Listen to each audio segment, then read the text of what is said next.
আজ আমরা এই ক্লাসে যে বিষয়টি নিয়ে আলোচনা করব তা হচ্ছে নবম শ্রেণীর জীবনবিজ্ঞান বিষয়ের যে তৃতীয়তম ইউনিটটি রয়েছে জৈবনিক প্রক্রিয়া।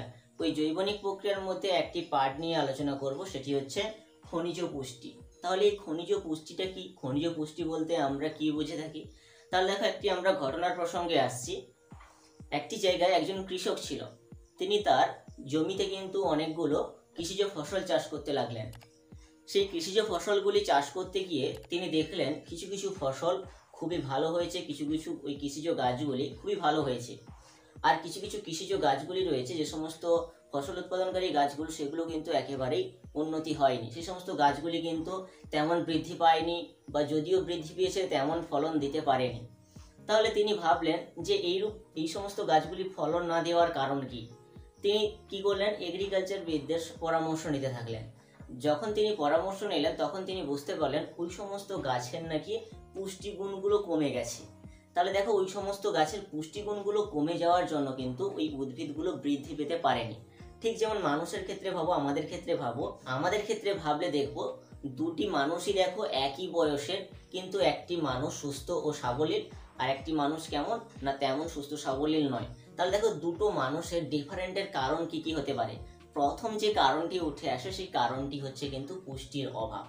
তাই আমরা আজকের কিন্তু গাছেদের পুষ্টি নিয়ে জানবো, গাছেদের খনিজ পুষ্টি নিয়ে জানবো। তাহলে গাছের ফলন বা গাছের সেই রকম বৃদ্ধি না পাওয়ার একটাই কারণ, প্রধান একটাই কারণ, সেই কারণটি হচ্ছে খনিজ পুষ্টিগুলো ঠিকঠাকভাবে না থাকে। খনিজ পুষ্টি অর্থাৎ মিনারেল নিউট্রিশন, এই টপিকটি পড়তে গিয়ে আমরা কি কি বিষয় নিয়ে আমরা আলোচনা করব।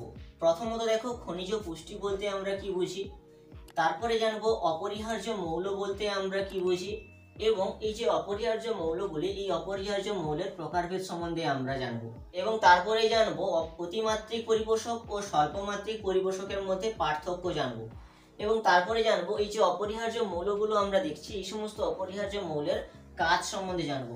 উদ্ভিদ দেহে কিরূপ ভূমিকা পালন করে থাকে এই সমস্ত অপরিহার্য মৌলগুলি, এবং অবশেষে জানবো এই যে অপরিহার্য মৌলগুলি দেখলাম, এই সমস্ত অপরিহার্য মৌলের অভাবে কি কি রোগগুলো হতে পারে, সেই সমস্ত রোগগুলো দেখবো। তাহলে চলো বেশি কথা না বাড়িয়ে ভিডিওটি শুরু করা যাক। Hello everyone, this is Sushanta and welcome to our YouTube channel study rule. তাহলে খনিজ পুষ্টি বলতে আমরা কি বুঝে থাকি? উদ্ভিদের যে সমস্ত খনিজ উপাদানগুলি রয়েছে, উদ্ভিদ দেহে খনিজ উপাদানগুলি অবশ্যই প্রয়োজন। যে সমস্ত খনিজ উপাদানগুলি রয়েছে সেই সমস্ত উপাদানগুলির শোষণ, বন্টন, পর্যাপ্ত পরিমাণে বন্টন ও তার বিপাক ক্রিয়াগুলোকে বলবো আমরা খনিজ পুষ্টি। যার ফলে কি হয়, একটি অপত্য চারা গাছ বা একটি উদ্ভিদ কিন্তু ভালোভাবে বৃদ্ধি ও বিকাশ ঘটে থাকে। আর যদি ভালোভাবে বৃদ্ধি না বিকাশ ঘটে থাকে তাহলে কিন্তু কোনো উদ্ভিদই কিন্তু ভালো পরিমাণ ফসল কিন্তু দিতে পারবে না। এই যে উদ্ভিদের, এই সমস্ত উদ্ভিদের স্বাভাবিকভাবে পুষ্টির জন্য, স্বাভাবিকভাবে বৃদ্ধির জন্য ও প্রজননের জন্য বেশ কিছু পরিমাণ মৌলের প্রয়োজন হয়। এই সমস্ত মৌল যদি ওই উদ্ভিদ দেহে পর্যাপ্ত পরিমাণে না থাকে তাহলে কিন্তু এই উদ্ভিদগুলো অপুষ্টির শিকার হবে।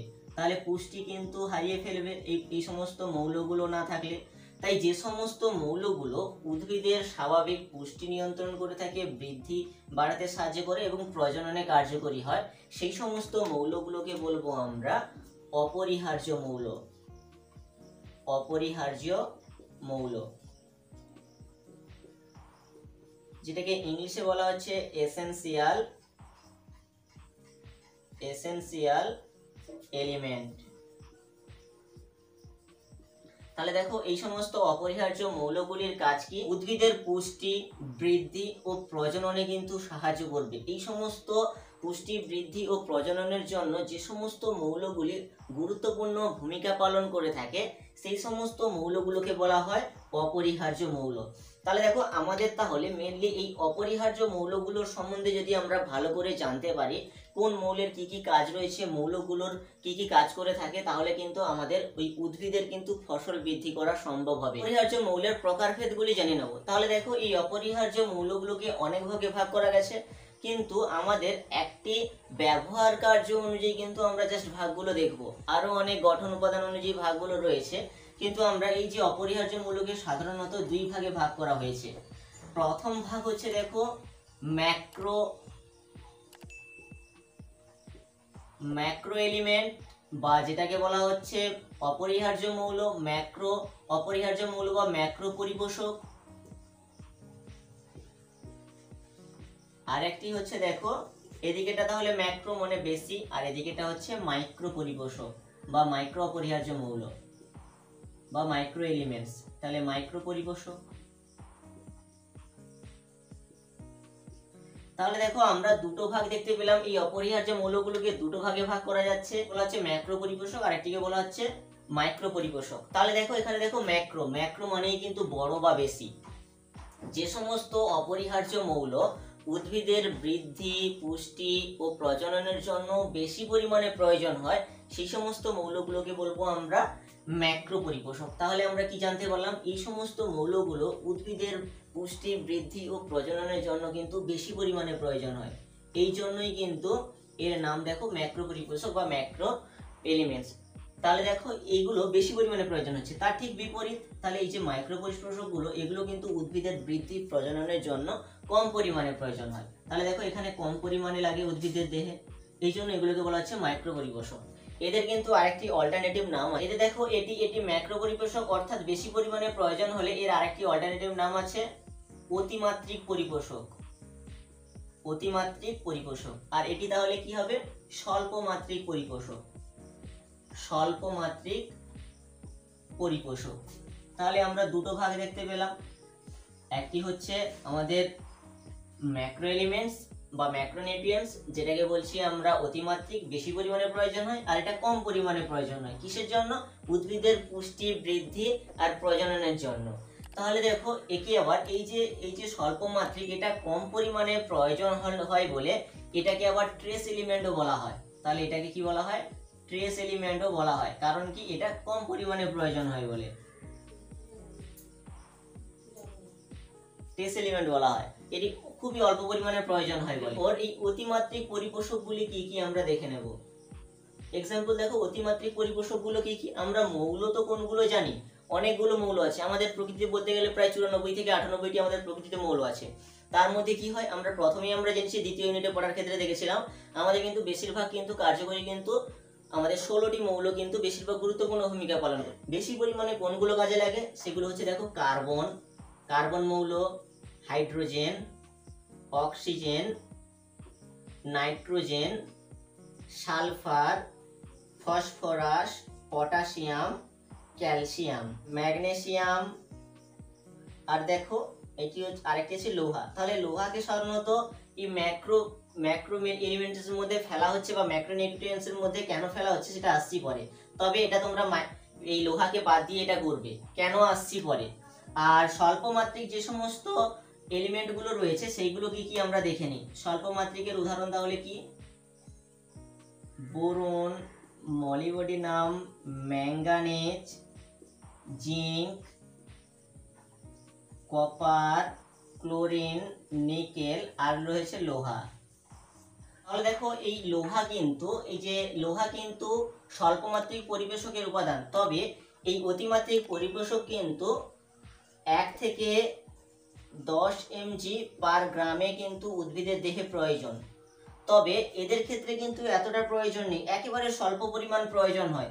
তবে লৌহর ক্ষেত্রে এই যে এতগুলো আমরা মাইক্রো নিউট্রিয়েন্টস আছে দেখলাম, তাদের মধ্যে কিন্তু লোহাটা বেশি পরিমাণে পাওয়া যায়, তাই কিন্তু লোহাকে কিন্তু অনেক ক্ষেত্রে এই ম্যাক্রো উপাদান হিসেবে ধরা হয়ে থাকে, ঠিক আছে। এই জন্য কিন্তু তবে কিন্তু এটাকে তোমরা স্বল্পমাত্রিকের মধ্যেও দিতে পারো। এরপর চলে আসছি, আমরা দেখতে পেলাম এই যে অতিমাত্রিক পরিবেশক দেখলাম আর স্বল্পমাত্রিক পরিবেশকগুলো দেখলাম। এই অতিমাত্রিক পরিবেশক আর স্বল্পমাত্রিক পরিবেশকের মধ্যে আমরা কয়েকটা পার্থক্য দেখে। তাহলে দেখো এখান থেকে তোমরা পার্থক্য যথারীতি দুটো পয়েন্ট হয়ে গেছে। প্রথমত তোমরা সংজ্ঞা দেবে, তাহলে যে সমস্ত মৌলগুলো উদ্ভিদের বৃদ্ধির জন্য, পুষ্টির জন্য আর প্রজননের জন্য বেশি পরিমাণে লাগে, সেই সমস্ত উপাদানগুলোকে বলা হয় অতিমাত্রিক পরিবেশক। আর স্বল্পমাত্রিকাকে বলবো যে উদ্ভিদের বৃদ্ধি, পুষ্টি, প্রজননের জন্য কম পরিমাণে লাগে, তাদেরকে বলা হয় স্বল্পমাত্রিক পরিবেশক বা মাইক্রোনিউট্রিয়েন্টস বা ট্রেস এলিমেন্ট। এরপর আসি দেখো যে এটি তাহলে প্রয়োজনীয়তার যদি মাত্রা দিয়ে দাও, প্রয়োজনীয়তার মাত্রা দিলে কি হবে, এখানে কিন্তু বেশি পরিমাণে লাগে আর স্বল্প মাত্রিকের ক্ষেত্রে কম পরিমাণে লাগে, দুটো পার্থক্য। এখানে দেখো আরেকটি পয়েন্ট করতে পারো ক্ষতির মাত্রা। তাহলে দেখো এই সমস্ত উপাদানগুলির যদি অভাব থাকে তাহলে অভাব ঘটলে কিন্তু ক্ষতিটা বেশি পরিমাণ হবে। অবশ্যই এই সমস্ত যেহেতু অতিমাত্রিক অবশ্যই প্রয়োজন, তাহলে এই সমস্ত উপাদানের অভাবে কিন্তু ক্ষতির পরিমাণ বেশি হবে, আর এখানে কিন্তু ক্ষতির পরিমাণ কম হবে। ঠিক আছে, তো তোমরা উদাহরণ দিয়ে দেবে। আমরা উদাহরণগুলো একটু আগেই বলেছি, এই উদাহরণগুলো কয়েকটা দিয়ে দিলেই কিন্তু পার্থক্য হয়ে গেল। আমরা দেখবো যে উদ্ভিদে এই সমস্ত মৌলগুলো দেখলাম, অপরিহার্য মৌলগুলো দেখলাম, এই সমস্ত অপরিহার্য মৌলগুলি কিরূপ ভূমিকা পালন করে থাকে, যার মধ্যে আমরা কয়েকটি ভূমিকা বা কাজগুলো কিন্তু তুলেছি। প্রথম কাজ হচ্ছে দেখো প্রোটোপ্লাজম গঠন। প্রোটোপ্লাজম গঠনের জন্য কিছু কিছু প্রোটিন, নিউক্লিক অ্যাসিড, ক্লোরোফিল এই সমস্ত গঠন উপাদানগুলি প্রয়োজন হয়ে থাকে। আর এই সমস্ত গঠন উপাদানগুলিতে কিন্তু মেন যে সমস্ত মৌলগুলি কাজ করে থাকে সেগুলো হচ্ছে কার্বন, হাইড্রোজেন, অক্সিজেন, নাইট্রোজেন। তাহলে দেখো প্রধান আমাদের উদ্ভিদ দেহে হোক বা প্রাণী দেহে হোক, কিন্তু আমাদের সবচেয়ে বেশি কাজ করে থাকে কার্বন, হাইড্রোজেন, নাইট্রোজেন, অক্সিজেন। এইগুলো কিন্তু বেশি পরিমাণে গুরুত্বপূর্ণ ভূমিকা পালন করে থাকে, কারণ কি এইগুলো হচ্ছে কিন্তু অতিমাত্রিক পরিপোষকের উদাহরণ।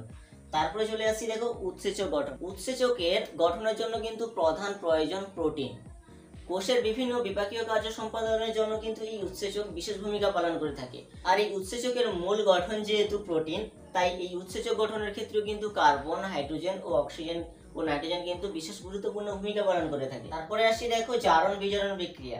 জারণ বিজারণ বিক্রিয়াতে দেখো কয়েকটি মৌল সাহায্য করে থাকে, যেমন লোহা, কপার। এইগুলোর কিন্তু বিভিন্ন যোজ্যতা থাকে। বিভিন্ন যোজ্যতা হওয়ার জন্য কিন্তু এরা ইলেকট্রন পরিবহনের সহায়তা করে থাকে। তাই মাইটোকন্ড্রিয়ার মধ্যে যে ইটিএস অর্থাৎ ইলেকট্রন ট্রান্সফার সিস্টেমটি ঘটে থাকে, সেগুলোতে কিন্তু গুরুত্বপূর্ণ ভূমিকা পালন করে থাকে। তারপরে দেখো জলসাম্য নিয়ন্ত্রণ। কোষপর্দায় দেখো জলসাম্যটা নিয়ন্ত্রণ করে থাকে। কিছু কিছু মৌল আছে যারা কি করে থাকে, এই কোষপর্দার ভেদ্যতা বৃদ্ধি করে কিন্তু জলটাকে ভেতরে আসতে সাহায্য করে থাকে। যেমন হচ্ছে সোডিয়াম, পটাশিয়াম। এরা কি করে থাকে না কোষপর্দার ভেদ্যতা বৃদ্ধি করে কিন্তু জলকে কিন্তু ভেতরে আসতে সাহায্য করে। আর কিছু কিছু মৌল আছে যারা কি করে থাকে কোষপর্দার ভেদ্যতাকে কিন্তু হ্রাস করে, যার ফলে কি হয় জল কিন্তু আর ভেতরে আসতে পারে না। যেমন ভেদ্যতা হ্রাস করে থাকে ক্যালসিয়াম। এই ভেদ্যতা হ্রাস করার ফলে দেখো ভেদ্যতা বৃদ্ধি করার ফলে জল যেমন কোষের মধ্যে ইনপুট হতে পারছে, ঠিক তেমনি এমন কিছু কিছু মৌল থাকে যাদের ফলে কিন্তু ভেদ্যতা হ্রাস করার ফলে কিন্তু ওই জলগুলো কিন্তু আর ভেতরে আসতে পারে না। এই যে জলসাম্যটাকে নিয়ন্ত্রণ করছে এই সমস্ত অপরিহার্য মৌলগুলি, যেমন সোডিয়াম, পটাশিয়াম, ক্যালসিয়াম, এগুলো কিন্তু গুরুত্বপূর্ণ ভূমিকা পালন করছে। তারপরে আসছে ক্লোরোফিল সংশ্লেষ বা ক্লোরোফিল গঠন। এই ক্লোরোফিল সংশ্লেষের জন্য বেশ কিছু খনিজ মৌল, অপরিহার্য খনিজ মৌলগুলো কিন্তু গুরুত্বপূর্ণ ভূমিকা পালন করে থাকে। যেমন দেখো carbon, hydrogen, oxygen, nitrogen, magnesium, এগুলো কিন্তু বিভিন্ন ধরনের খনিজ মৌলগুলো গুরুত্বপূর্ণ ভূমিকা পালন করে থাকে। পরে আসি দেখো কোষের অম্লতা নিয়ন্ত্রণ। মাটি থেকে যে সমস্ত খনিজ পদার্থগুলো শোষিত হয় সেইগুলোই কিন্তু বেশিরভাগ খনিজ পদার্থই কিন্তু কোষের যে অম্লতাগুলোকে নিয়ন্ত্রণ করে থাকে, অর্থাৎ অ্যাসিড ক্ষারের ভারসাম্য নিয়ন্ত্রণ করে থাকে বেশ কিছু খনিজ মৌলগুলো। যেমন এর মধ্যে বেশ কিছু খনিজ মৌলগুলো হচ্ছে দেখো সোডিয়াম, পটাশিয়াম, ফসফরাস, ক্যালসিয়াম। এই সমস্ত উপাদানগুলো কিন্তু কোষের অম্লতা নিয়ন্ত্রণ করে থাকে। এই যে অ্যাসিড ক্ষারের মধ্যে ভারসাম্য নিয়ন্ত্রণ করা, এটিকে আবার বাফার ক্রিয়াও বলা হয়ে থাকে। তাই বাফার ক্রিয়া নিয়ন্ত্রণেও কিন্তু এই অপরিহার্য মৌলগুলি গুরুত্বপূর্ণ ভূমিকা পালন করে থাকে।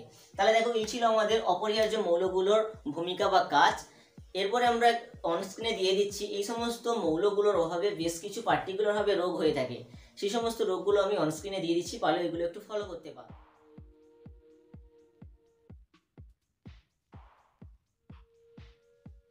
ভিডিওটি শেষ অবধি দেখার জন্য অসংখ্য ধন্যবাদ। ভিডিওটিতে বোঝার ক্ষেত্রে যদি কোথাও অসুবিধা হয়ে থাকে তাহলে প্লিজ কমেন্ট বক্সে কমেন্ট করে জানাও। আর চ্যানেলে যদি নতুন হয়ে থাকো তাহলে চ্যানেলের সাবস্ক্রাইব বাটনটি অন করে পাশে থাকা নোটিফিকেশন বেল আইকনটি অন করে দাও, যাতে পরবর্তী ভিডিওর কোনো নোটিফিকেশন সবার আগে চলে যায়। Thanks for watching. Have a good day.